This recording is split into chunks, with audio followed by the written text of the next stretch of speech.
भी किसका क्या फंक्शन होता है। स्टार्ट है, चलो हम स्टार्ट कर रहे हैं सेल ऑर्गेनेल्स। सेल ऑर्गेनेल्स में सबसे पहले हम करेंगे लाइसोसोम। देखो ये जो सेल ऑर्गेनेल्स मैं करवा रही हूँ ना, ये एनिमल सेल और प्लांट सेल दोनों के लिए, मतलब एनिमल्स के लिए भी है और प्लांट्स के लिए भी है, दोनों के लिए। ठीक है, तो लाइसोसोम है, इसके लिए आप याद रखना ये specially present in animal cell. ये किस में होते हैं? एनिमल सेल में होते हैं। प्लांट सेल में इनका काम कौन करता है? वैक्यूल्स। प्लांट सेल में इनका काम कौन करता है? वैक्यूल करती है। बताती हूं मैं, इनको ना आप क्या कहते हैं? Suicide bag of cell. Lysosome present in animal cell, in plant cell, in plant cell lysosome work, lysosome bracket में हम लिख देंगे वैक्यूल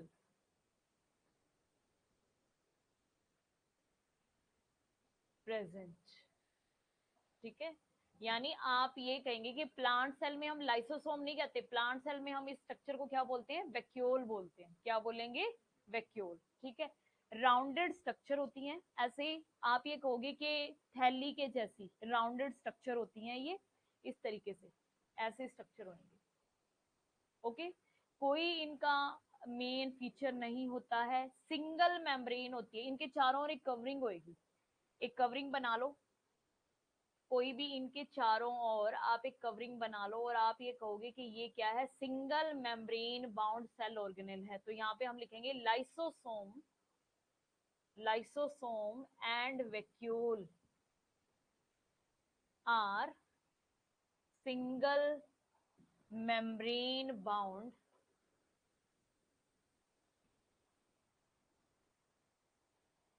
सेल ऑर्गेनेल्स। क्या होते हैं? Single membrane bound cell organelles होते हैं, मतलब इनके चारों ओर सिंगल मेम्ब्रेन होती है, सिंगल कवरिंग होती है। ठीक है, क्या बताया मैंने? हम सेल ऑर्गेनेल्स के बारे में पढ़ रहे हैं जिसका नाम क्या है? लाइसोसोम। लाइसोसोम एनिमल सेल में प्रेजेंट होते हैं। प्लांट सेल में लाइसोसोम की जगह क्या होती है? वैक्यूल होती है, राउंडेड स्ट्रक्चर होती हैं ये वैक्यूल्स। प्लांट सेल में, in plant cell 90% area cover करके रखती हैं। कितना एरिया कवर करके रखती है? 90% एरिया, मतलब इनके अंदर सब कुछ स्टोर रहता है। वैक्यूल का काम क्या होता है? स्टोरेज का होता है। क्या होता है? स्टोरेज का। ठीक है, तो ये लाइसोसोम है, ये इस तरीके से थैली जैसा होता है। वैक्यूल भी ऐसा ही राउंडेड थैली जैसा होता है, इसके चारों ओर एक मेम्ब्रेन होती है। तो हम क्या बोलते हैं कि ये single membrane bound cell organelles हैं। ये क्या है? Single membrane bound cell organelles. Lysosome को हम बोलते हैं सुसाइड बैग ऑफ सेल। ठीक है, अभी बता रही हूँ इनके फंक्शन।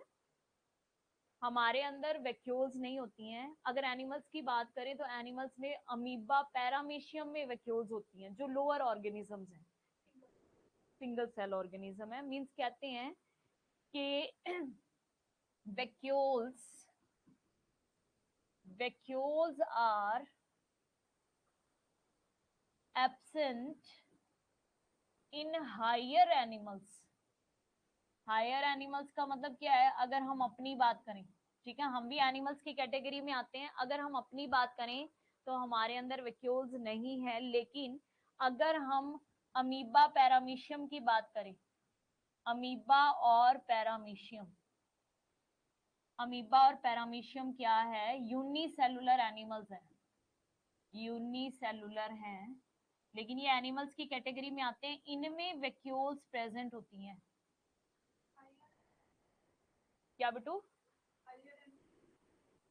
हायर एनिमल्स हम लोग ह्यूमन, मैमल्स लिख लो, मैमल्स,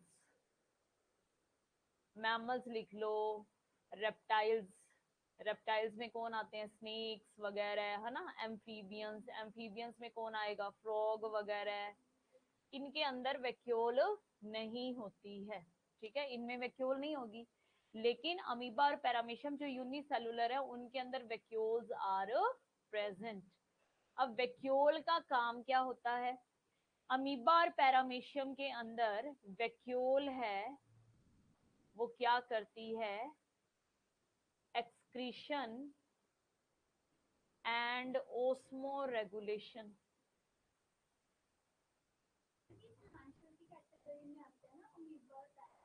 नो, एनिमल्स है, ठीक है, ये क्या है, एनिमल्स है। अमीबा और पैरामीशियम के अंदर वैक्यूल का काम क्या है, excretion and osmo regulation. Excretion का मतलब क्या होता है, रोशनी देखना, आवाज जा रही है, क्या मैसेज है।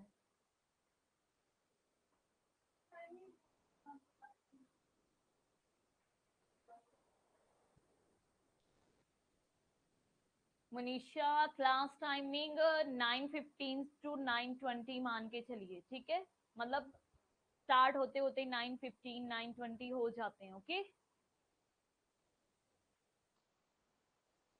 वैक्यूल का काम क्या है, एक्सक्रीशन एंड ओस्मो रेगुलेशन। यानी एक्सक्रीशन का मतलब क्या होता है, removal of waste, removal of waste को हम क्या बोलते हैं, एक्सक्रीशन। एंड ओस्मो रेगुलेशन का मतलब क्या होता है कि बॉडी के अंदर वाटर और सॉल्ट की अमाउंट को मेंटेन करना, ठीक है। Osmo regulation, balance sodium and water content in body.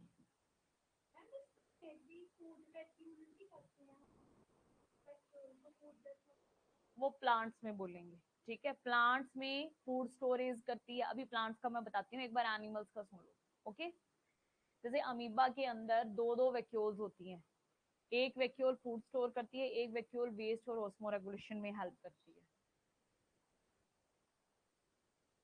तो वैक्यूल का काम क्या है, एक्सक्रीशन और ऑस्मो रेगुलेशन। यानी ये क्या है, वेस्ट को रिमूव करेगी और साथ में ये क्या करती है, balance sodium and water content in our body, यानी साल्ट और वाटर की कंटेंट को मेंटेन करना। देखो हमारे अंदर किडनीज हैं जो वेस्ट को रिमूव करती है, सबको पता है। किडनी का मेन काम क्या है, किडनी का मेन काम ये है कि हमारे अंदर साल्ट जितने भी हैं और पानी है ना, तो वो कम होना चाहिए ना वो ज्यादा होना चाहिए। अगर हमने पानी बहुत ज्यादा पी लिया, 10-12 ग्लास पी लिए, तो हमारा यूरिन क्या होएगा, डाइल्यूट, ठीक है, बार बार हम यूरिन एक्सक्रीट करने जाएंगे।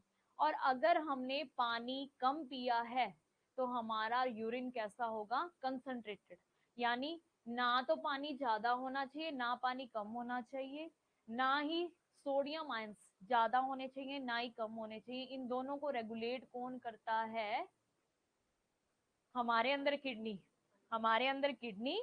और अमीबा और पैरामीशियम में वैक्यूल, ठीक है, अमीबा और पैरामीशियम में कौन करेगी, वैक्यूल। अब बताओ, वैक्यूल का एनिमल्स में पता चल गया, रोल पता चल गया सबको। अब प्लांट्स के अंदर लिख लो, इन प्लांट्स, प्लांट्स में वैक्यूल का काम क्या है, फूड स्टोरेज, ठीक है, क्या काम है, फूड स्टोरेज।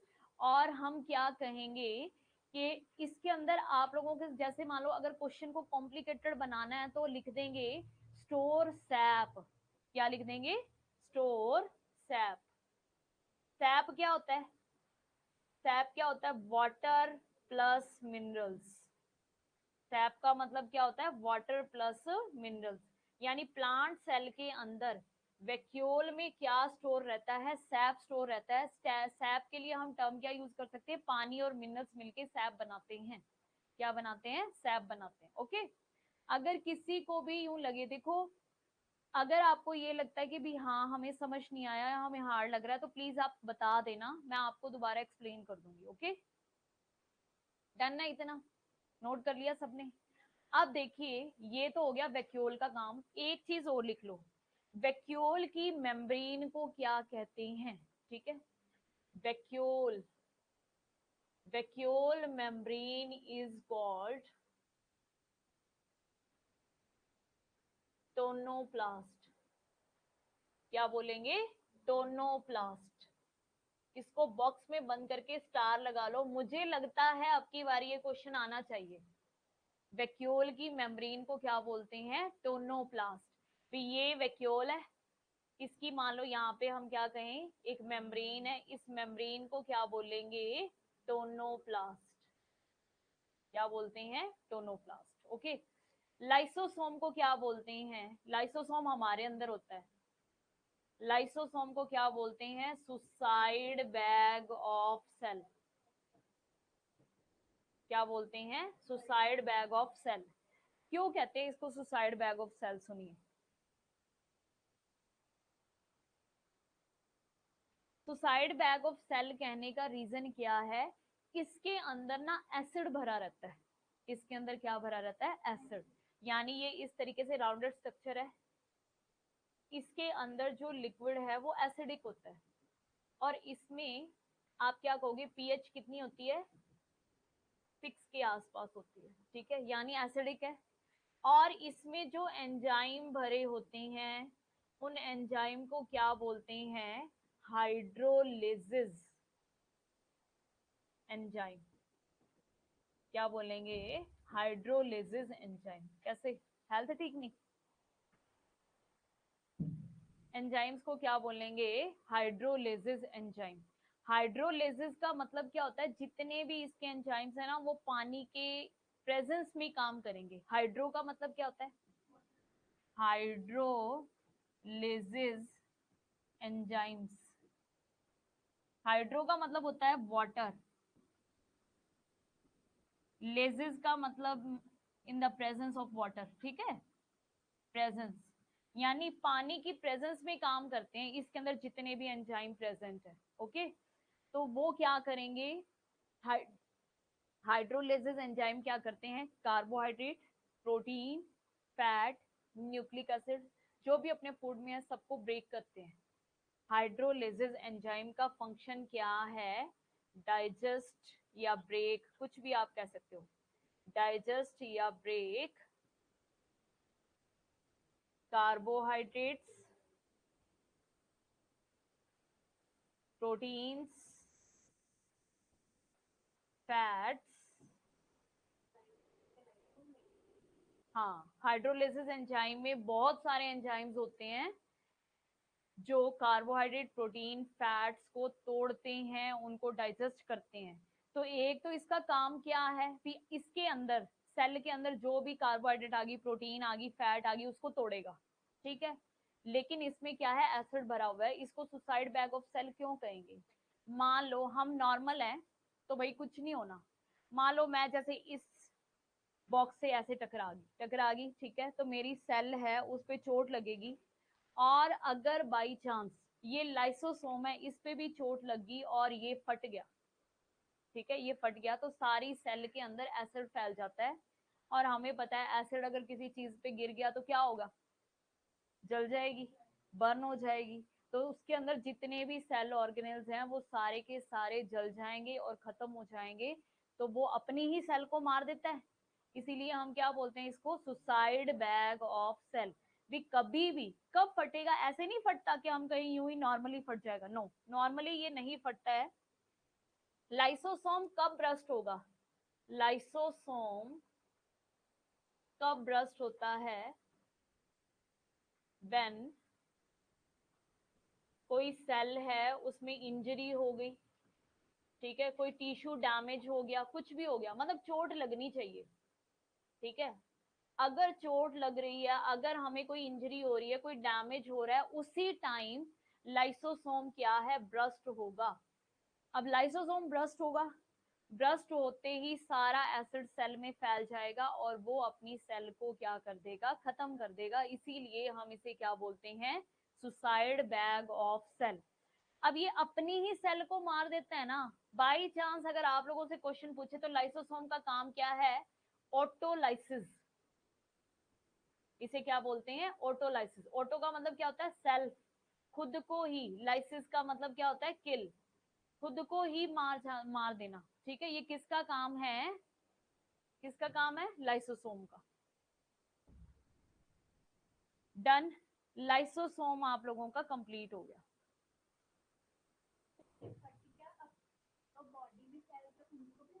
नहीं नहीं, ऐसे तो देखो ये सेल मेम्ब्रेन है, ये सेल मेम्ब्रेन है, ठीक है, इसके अंदर लाइसोसोम पड़ा है, यहाँ पे न्यूक्लियस है, यहाँ पे माइटोकॉन्ड्रिया है, बहुत सारे सेल ऑर्गेनल, बहुत कुछ है, बाहर नहीं जाता। 6 मतलब कितना का एसिडिक है, स्लाइटली एसिडिक है, 7 पे तो न्यूट्रल ही हो जाता है, ठीक है, थोड़ा सा एसिडिक है, तो सिर्फ इतना का एसिडिक है कि अपनी अपनी सेल को मार देता है, ऐसे नहीं कि प्लाज्मा मेम्ब्रेन को भी तोड़ देगा। प्लाज्मा मेम्ब्रेन को तोड़ दिया फिर तो सारी जगह एसिड फैल सकता है ना, ऐसा नहीं होता, सिर्फ इतना का एसिडिक होता है कि वो अपनी अपनी सेल को ही खत्म कर देता है। इसके अंदर जो भी है सब कुछ, ठीक है, इसमें जो भी होगा सब कुछ खुद को ही मार देगा, खुद की सेल को मार देगा, मतलब जिसके अंदर वो रह रहा है। ओके, चलिए नेक्स्ट सेल ऑर्गेनल हेडिंग लगाओ, माइटोकॉन्ड्रिया। रोशनी, रोशनी ने रोशनी डाल दी माइटोकॉन्ड्रिया पे क्या है, पावर हाउस ऑफ सेल।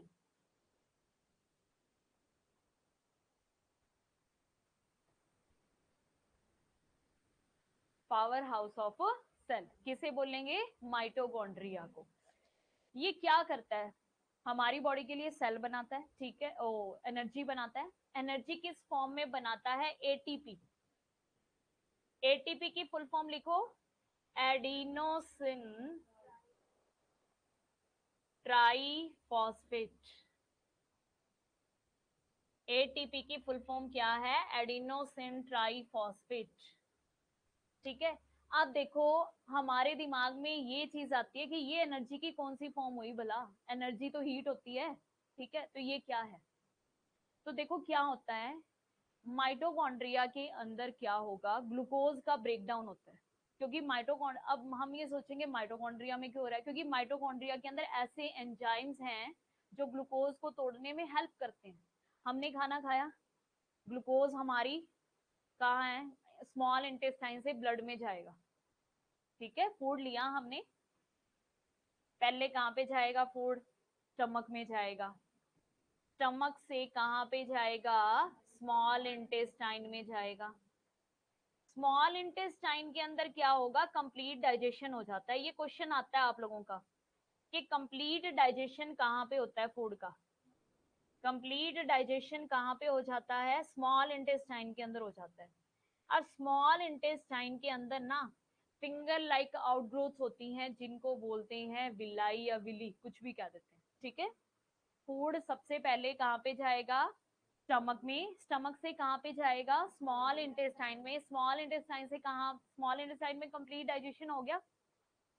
अब हमारी मान लो मैं यहाँ पे ये स्मॉल इंटेस्टाइन बना रही हूँ, इस स्मॉल इंटेस्टाइन के अंदर हमारी इस तरीके से ना फिंगर लाइक आउटग्रोथ होती है, ऐसी, ठीक है, ऐसे क्या है, फिंगर लाइक आउटग्रोथ होती है, इधर भी इस तरीके से स्मॉल इंटेस्टाइन में ऐसे ऐसे ऐसे ऐसे फिंगर लाइक आउटग्रोथ होती हैं, इनको बोलते हैं विलाई या विली, कुछ भी कह देते हैं। ये क्या करते हैं, यहाँ पे जो फूड है उसमें से सारा जूस, यानी कार्बोहाइड्रेट, प्रोटीन्स, विटामिन, सब कुछ यहाँ से ऑब्जर्व हो जाता है, और इधर हमारी ब्लड ब्लड वेसल होती है, सारा ब्लड में आ जाएगा, जूस जूस आएगा, वेस्ट यहाँ पे रह जाता है, सॉलिड है वो यहीं पे रह जाएगा, सिर्फ जूस जूस है वो सारा कहाँ पे आ जाएगा, ब्लड में आ जाता है, ठीक है। अब ये ब्लड में आ गया जूस, ब्लड से कहाँ पे जाएगा, हर एक बॉडी की सेल तक जाएगा। सेल में क्या है, माइटोकॉन्ड्रिया है। इतनी बात समझ में आई कि नहीं आई, आ गई, हाँ हाँ बोलो बोलो।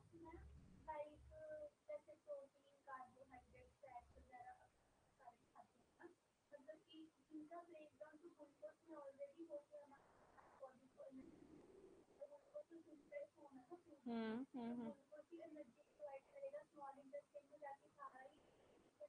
नहीं नहीं, सारी ग्लूकोज में नहीं होती, ठीक है, कार्बोहाइड्रेट है वो ग्लूकोज है, प्रोटीन से बनेंगे अमाइनो एसिड्स, फैट से बनते हैं फैटी एसिड और ग्लिसरॉल, सबका अपना अपना रोल है, सब ग्लूकोज नहीं बना लेते, वो तो हम हैं।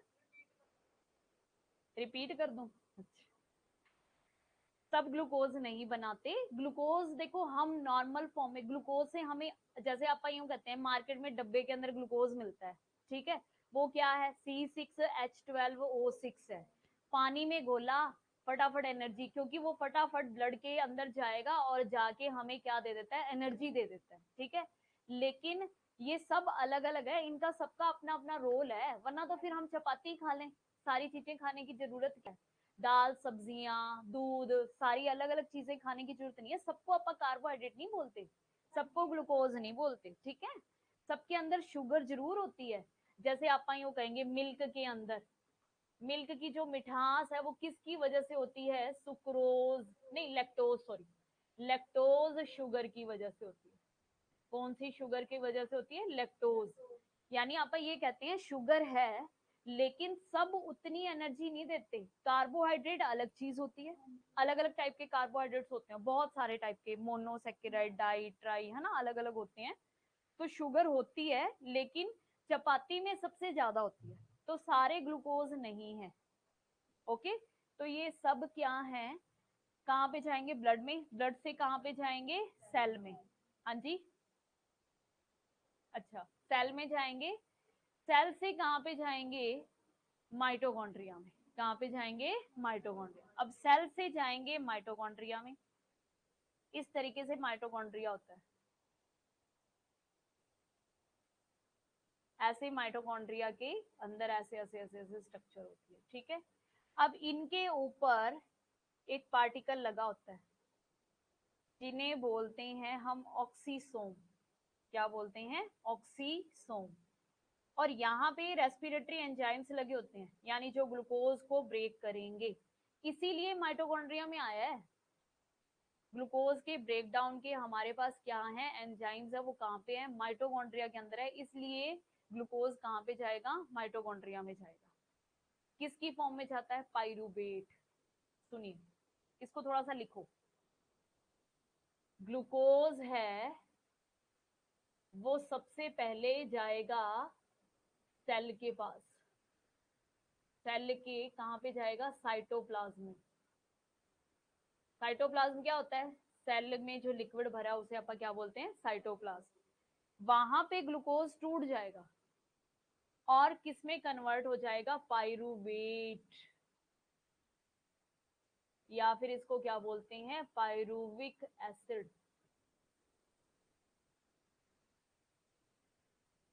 ठीक है। अब ये पाइरुविक एसिड कहाँ पे जाएगा, माइटोकॉन्ड्रिया में।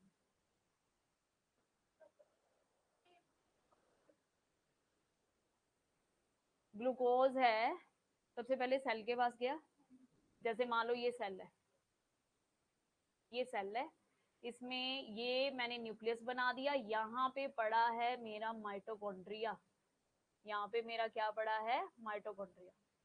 सेल के पास आया ग्लूकोज, यहाँ पे जो लिक्विड भरा है इस लिक्विड को हम क्या बोलेंगे, साइटोप्लाज्म, इस लिक्विड को क्या बोलेंगे, साइटोप्लाज्म। तो ग्लूकोज यहाँ पे आया, और यहाँ पे आने के बाद एक बार यहाँ पर भी कुछ एंजाइम्स पड़े हैं, वो ग्लूकोज को सिंपल फॉर्म में और सिंपल फॉर्म में कन्वर्ट कर देंगे, उसको बोल देंगे पाइरुवेट, क्या बोल देंगे, पाइरुवेट। अब ये पाइरुवेट जाएगा माइटोकॉन्ड्रिया में, और वहां पे इसका ब्रेकडाउन होगा, वहां पे इसका क्या होगा, ब्रेकडाउन होगा। तो माइटोकॉन्ड्रिया के अंदर इसका ब्रेकडाउन है पाइरुवेट का, वो दो तरीके से हो सकता है, एरोबिक रेस्पिरेशन और एनएरोबिक रेस्पिरेशन।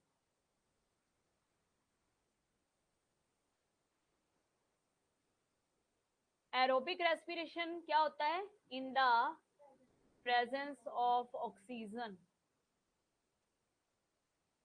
ऑक्सीजन की प्रेजेंस में होता है एरोबिक रेस्पिरेशन। अब यहाँ पे आप ये भी लिख लो, रेस्पिरेशन का मतलब क्या होता है, रेस्पिरेशन का मतलब क्या होता है, ब्रेकडाउन ऑफ ग्लूकोज।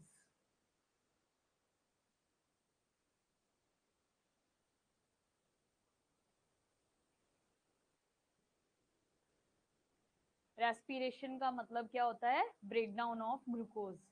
अगर ब्रेकडाउन ऑफ ग्लूकोज ऑक्सीजन की प्रेजेंस में हो रहा है तो उसे बोलेंगे एरोबिक रेस्पिरेशन।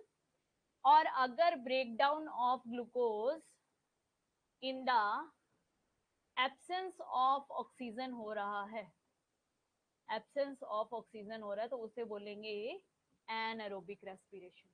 इतने में से अगर किसी को कुछ नहीं समझ में आया तो पूछ लो भाई, फिर ही मैं बाद में आगे चलूंगी। ग्लिसरॉल में कन्वर्ट हो चुके हैं, हाँ यहीं पे आएंगे, सब यहीं पे आएंगे। ठीक है, बस ये होता है कार्बोहाइड्रेट से हमें सबसे कम एनर्जी मिलती है, देन उसके बाद में फैट से हमें सबसे ज्यादा एनर्जी मिलती है, प्रोटीन से उससे थोड़ी सी कम मिलती है। ठीक है, फैट से सब सब लास्ट में, मतलब बहुत लंबा प्रोसेस होता है। हाँ, लास्ट का प्रोसेस यही होता है। ठीक है, मीन्स आप ये कह सकते हैं फैट, फैटी एसिड, इनके बीच में ना एक मीडिएटर बनता है जिसे बोलते हैं एसिटिल कोएंजाइम। ये तो हायर क्लासेस में पढ़ते हैं, क्या बनते हैं? Acetyl coenzyme. मतलब जब कार्बोहाइड्रेट टूटता है तो लास्ट में बनते बनते बनते बनते एसिटिल कोएंजाइम बन जाता है। फैट टूटेगा, लास्ट में बनते बनते बनते बनते एसिटिल कोएंजाइम ए बन जाता है। प्रोटीन टूटता है, लास्ट में बनते बनते बनते एसिटिल कोएंजाइम ए बन जाता है। यानी सबका लास्ट में एक ही सोल्यूशन होता है। ठीक है, लेकिन सबसे अलग अलग एनर्जी की फॉर्म्स अलग अलग होती हैं, अलग अलग हमसे उन्हें चीजें मिल रही हैं। मतलब कोई ग्रोथ में हेल्प कर रहा है, कोई किसी चीज में हेल्प कर रहा है, कोई बोन्स में कुछ, किसी से कैल्शियम मिल रहा है, किसी से पोटाशियम मिल रहा है, किसी से एनर्जी मिल रही है, किसी से कुछ मिल रहा है। मिल रहा सबसे अलग अलग कुछ है, लेकिन सबसे क्या है, लास्ट में यही चीज बनेगी। ठीक है, लास्ट में क्या बनेगी? यही। जैसे हम ये कह देते हैं कार्बोहाइड्रेट है, कार्बोहाइड्रेट्स है, ये अलग अलग टाइप के होते हैं, ग्लूकोज, फ्रक्टोज, सुक्रोज, बहुत सारे लैक्टोज, अलग अलग टाइप के होते हैं।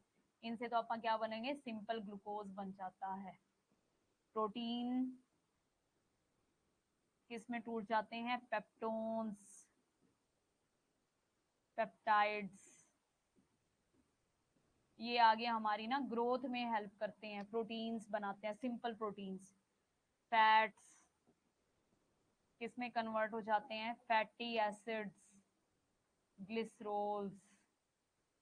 ठीक है, यानी ये मैंने क्या है, इनकी सिंपल फॉर्म लिख दी। पहले ये कॉम्प्लेक्स हैं, फिर ये सिंपल में कन्वर्ट होंगे, फिर ये और सिंपल में कन्वर्ट होंगे ताकि बॉडी इनको यूज कर सके। तो लास्ट में जाते जाते जाते जाते इनसे सिंपल फॉर्म्स और सिंपल फॉर्म और सिंपल फॉर्म। मतलब जैसा हम खाना खाते हैं, आपको ये पता है हमारे स्टमक के अंदर खाना 3-4 घंटे लगा देता है, इसको सारे को तोड़ना, करना, उसको डाइजेस्ट करना, उसको सिंपल फॉर्म्स में बदलना, कम से कम 3-4 घंटे लगते हैं। और फैट्स अगर हमने खाई हैं तो 5 to 6 आवर्स लगते हैं, कि 5-6 घंटे लगते हैं फैट्स को डाइजेस्ट होने में। तो लास्ट में ये चीज बनेगी, सबसे पायरुवेट बन जाएगा। सबसे क्या बन जाएगा? पायरुवेट बन जाएगा। और फिर वो पायरुवेट किस में जाएगा? माइटोकॉन्ड्रिया में जाएगा। माइटोकॉन्ड्रिया में 2 टाइप का प्रोसेस चलेगा। अगर ऑक्सीजन की प्रेजेंस में ये टूट रहा है तो क्या बोलेंगे? Aerobic respiration. अगर ऑक्सीजन की एब्सेंस में टूट रहा है तो क्या बोलेंगे? Anaerobic respiration. अब कहते हैं ये तो नॉर्मली चल रहा है, ये तो हम सब में इस टाइम चल रहा है, सभी ब्रेकफास्ट करके आए हैं, है ना, ये हमारे अंदर सब में चल रहा है। ये कब चलता है? जब हम क्या कहते हैं, हैवी एक्सरसाइज कर लें। मीन्स हमने बहुत टाइम से कोई एक्सरसाइज नहीं की, हमारे घर में अचानक कोई फंक्शन आ गया, हमने बहुत डांस किया, इतना डांस किया कि पैरों में खल्लियां पड़ गई, जो कहते हैं ना क्रैम्प्स, मसल क्रैम्प्स, है ना। तो वो ये चीज है, इसमें क्या होता है? Muscle cramps.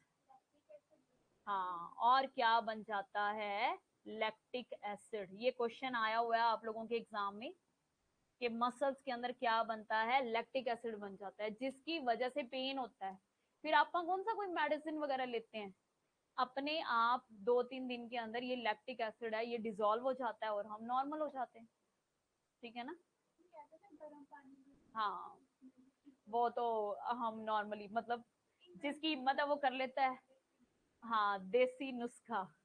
और अगर नहीं भी करते हैं तो उससे कोई फर्क नहीं पड़ता, 1-2 दिन के अंदर ये अपने आप धीरे धीरे डिजोल्व हो जाता है और हम नॉर्मल हो जाते हैं।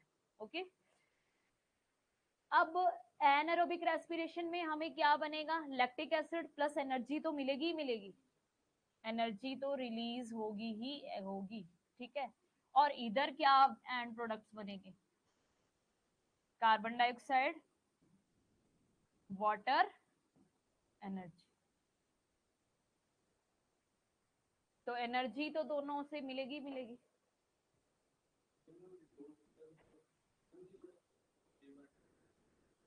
नहीं, लैक्टिक एसिड कुछ नहीं है, जैसे आप दही भी खाते हैं ना, उसके अंदर भी लैक्टिक एसिड होता है, तो वो हमारे लिए कोई हार्मफुल नहीं है, अपने आप मसल्स में ऐसे ही डिजोल्व हो जाता है नॉर्मली, हम नॉर्मल चलेंगे, अपने वो डेली वर्क करेंगे, अपने आप खत्म हो जाता है।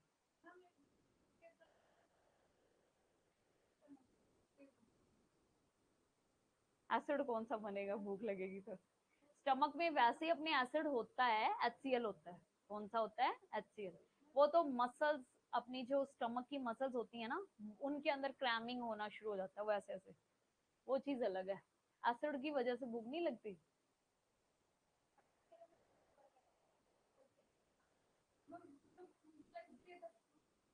हाइपोथैलेमस, हाँ देखो, हमारे ब्रेन में क्या है, हाइपोथैलेमस है। वो हाइपोथैलेमस, वो सेंटर होता है भूख और प्यास का, ठीक है। वो हमारे स्टमक की मसल्स को मैसेज भेजता है, भाई पेट खाली हो गया।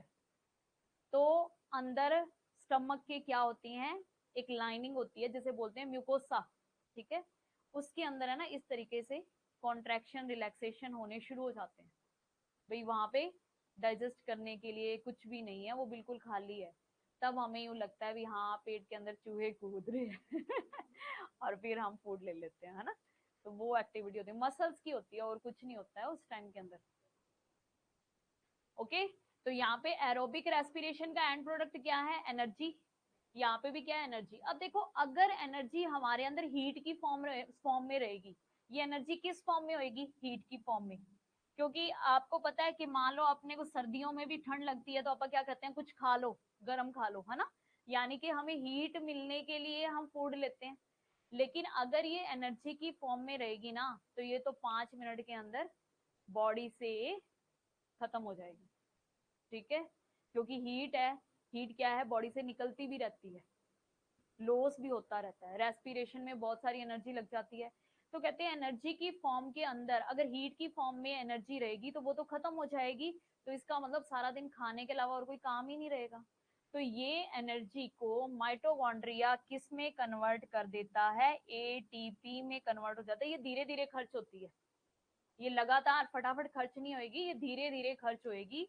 तो एटीपी में कन्वर्ट करने का रीजन ये है कि भाई ये जल्दी से खत्म ना हो जाए, थोड़े टाइम के लिए हमें इससे धीरे धीरे एनर्जी मिलती रहे, ठीक है। एडिनोसिन ट्राइफॉस्फेट, बोलो भाई ये प्रोसेस सबको समझ में आ गया। किसी को कुछ पूछना है तो बोलो। Done, okay. तो माइटोकॉन्ड्रिया का काम पता चल गया। और ये जो एटीपी फॉर्म होता है, ये कहाँ पे होता है, ऑक्सीसोम के अंदर। अभी मैंने आपको लास्ट डायग्राम के अंदर दिखाया था ना, कि माइटोकॉन्ड्रिया में अंदर वाली, देखो इसकी स्ट्रक्चर मैं आपको बताती हूँ फिर से। ये माइटोकॉन्ड्रिया है, ये इसकी आउटर मेम्ब्रेन होती है। ये क्या होती है, आउटर मेम्ब्रेन। इसके इनर मेम्ब्रेन में इस तरीके से फोल्ड्स होते हैं, इनर मेम्ब्रेन में क्या होते हैं, फोल्ड्स। अब देखो आपको एक चीज बताती हूँ, कहीं पर भी फोल्डिंग की बात आए तो फोल्ड्स किस लिए होते हैं, सरफेस एरिया को बढ़ाने के लिए। फोल्ड्स किस लिए होते हैं, इंक्रीज सरफेस एरिया। तो यहाँ पे अब इन्होंने बोला है, इसके ऊपर इस तरीके से पिन लाइक स्ट्रक्चर लगी हुई है, जिसे बोलते हैं ऑक्सीसोम। अब इसको मैं बनाऊं तो ये ऐसा दिखता है, ऐसा, ठीक है। और इसका जो ये हेड पार्ट है ना, इसके अंदर भरा होता है एटीपीएज एंजाइम। क्या भरा होता है, एटीपीएज एंजाइम, जो एटीपी फॉर्मेशन में हेल्प करता है। क्या करता है, एटीपी फॉर्मेशन करता है। एटीपीएज एंजाइम भरा होता है जो एटीपी फॉर्मेशन में क्या करेगा, हेल्प करेगा, ठीक है। एक चीज और माइटोकॉन्ड्रिया के लिए आपको याद रखनी है, माइटोकॉन्ड्रिया के अंदर खुद का अपना डीएनए और राइबोसोम होता है। ये एक ऐसा सेल ऑर्गेनेल है जिसमें खुद का अपना डीएनए और राइबोसोम होता है। राइबोसोम कौन सा होगा इसके अंदर? 70S। खुद का अपना डीएनए होगा, खुद का अपना इसके पास आरएनए भी होता है, तो इसे बोलते हैं सेमी ऑटोनोमस सेल ऑर्गेनेल। ठीक है। माइटोकॉन्ड्रिया, यहां पे मैं लिख देती हूँ, माइटोकॉन्ड्रिया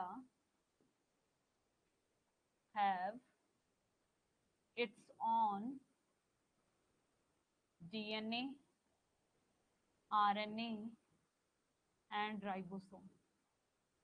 इसके पास खुद का अपना डीएनए, आरएनए और राइबोसोम होता है। It is called semi autonomous cell organelle. Semi autonomous cell organelle का मतलब क्या होता है? Having power of replication.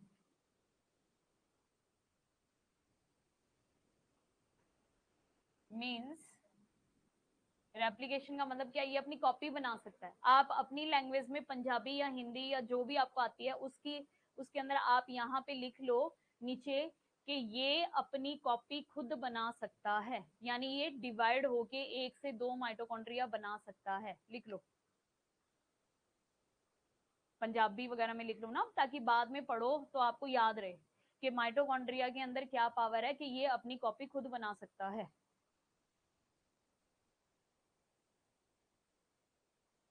ठीक है। 2 सेल ऑर्गेनेल्स हैं ऐसे, एक तो माइटोकॉन्ड्रिया और एक है क्लोरोप्लास्ट। ओके। दोनों के अंदर खुद का अपना डीएनए, खुद का अपना आरएनए, खुद का अपना राइबोसोम होता है, तो दोनों अपनी कॉपी बना सकते हैं। यानी एक माइटोकॉन्ड्रिया से 2 माइटोकॉन्ड्रिया, एक क्लोरोप्लास्ट से 2 क्लोरोप्लास्ट बन सकते हैं। तो इनको क्या बोलते हैं? हैविंग पावर ऑफ रेप्लिकेशन, या फिर आप क्या कहोगे? Semi autonomous cell organelles. Done भाई, समझ में आ गया? ओके, आता है। देखो, इसको अगर आपने लर्न करना है या फिर आप अगर साइंस फील्ड से नहीं है तो इसको घर पे जाके आपको याद करना पड़ेगा। अगर आपने ये सोचा कि नहीं भी वीकेंड पे कर लेंगे, सैटरडे संडे को कर लेंगे, 3-4 दिन बाद कर लेंगे, तो फिर नहीं होगा। फिर आपको ये लगेगा कि मैं तो इस चीज को पहली बार पढ़ रहा हूँ और मुझे तो कुछ भी नहीं आता। ठीक है। इसको आपने घर पे जाके प्रिपेयर करना है, अपनी सिटिंग बढ़ानी है याद से। ठीक है, सारे सब्जेक्ट जो भी होते हैं, तो फिर आप खुद फील करोगे कि आपके सिलेक्शन को कोई नहीं रोक सकता। सेकंड लिख लो, स्टार लगा के लिख लो, माइटोकॉन्ड्रिया एंड प्लास्टिड। माइटोकॉन्ड्रिया और क्लोरोप्लास्ट। चाहे आपको क्लोरोप्लास्ट मिल जाए, चाहे आपको प्लास्टिड मिल जाए लिखा हुआ, ठीक है। दोनों में क्या होती है? Power of replication. क्योंकि दोनों के पास खुद का अपना डीएनए, खुद का अपना आरएनए और खुद का अपना क्या है? राइबोसोम प्रेजेंट है। प्लास्टिड 3 टाइप के होते हैं, वो हम करेंगे। ठीक है। प्लास्टिड कितने टाइप का होता है? प्लास्टिड है, एक तो लिखो ये प्लांट सेल का करेक्टर है। 3 टाइप का होता है, क्लोरोप्लास्ट, क्रोमोप्लास्ट, ल्यूकोप्लास्ट। ठीक है। Chloroplast, chromoplast, leucoplast. क्लोरोप्लास्ट है, ग्रीन कलर प्रोवाइड करता है लीफ को, ग्रीन कलर ऑफ लीफ। हाँ, क्लोरोप्लास्ट के अंदर देखो ऐसे होता है, ये प्लास्टिड है, प्लास्टिड के अंदर पड़ा है क्लोरोप्लास्ट। क्लोरोप्लास्ट में एक पिगमेंट है जिसे बोलते हैं क्लोरोफिल। यानी ये मान लो प्लास्टिड है, प्लास्टिड के अंदर पड़ा है क्लोरोप्लास्ट, और क्लोरोप्लास्ट के अंदर एक पिगमेंट है जिसे क्या बोलते हैं? क्लोरोफिल। ठीक है। जिसकी वजह से ग्रीन कलर होता है लीफ का। ओके। उसके बाद में क्रोमोप्लास्ट है, ये है कलरफुल, यानी फ्लावर को कलर, फ्रूट्स को कलर, फ्लावर फ्रूट कलर, ये कलर प्रोवाइड करता है, अलग अलग रंग। और ल्यूकोप्लास्ट कलरलेस। कलरलेस मतलब ये फूड स्टोरेज, यानी प्रोटीन, कार्बोहाइड्रेट्स, फैट्स स्टोर करना। जैसे आप क्या कहें, कोई बीज है ना, फैट स्टोर है, जैसे सरसों है, सोयाबीन है, मूंगफली है, तो उसके अंदर फैट है, तो फैट का आप कोई रंग थोड़ी ना कहेंगे, फैट का कोई रंग नहीं होता, ठीक है। तो सीड्स हैं, जितनी भी दालें हैं, दालों के अंदर क्या है, प्रोटीन है, प्रोटीन का कोई रंग थोड़ी ना कहेंगे, कोई प्रोटीन का रंग नहीं है। कार्बोहाइड्रेट है, आटा है, खा रहे हैं, उसका कोई रंग थोड़ी ना है, कोई रंग नहीं है। ओके, कार्बोहाइड्रेट, प्रोटीन और फैट ये किस में आते हैं, ल्यूकोप्लास्ट में, और ये क्या होते हैं, कलरलेस। ओके, तो आज हम इतना ही करेंगे। इसमें से अगर किसी को कोई डाउट है, कोई दिक्कत है, एक बार नजर मार लो तो मैं बता देती हूँ, बाकी आप करेंगे कल।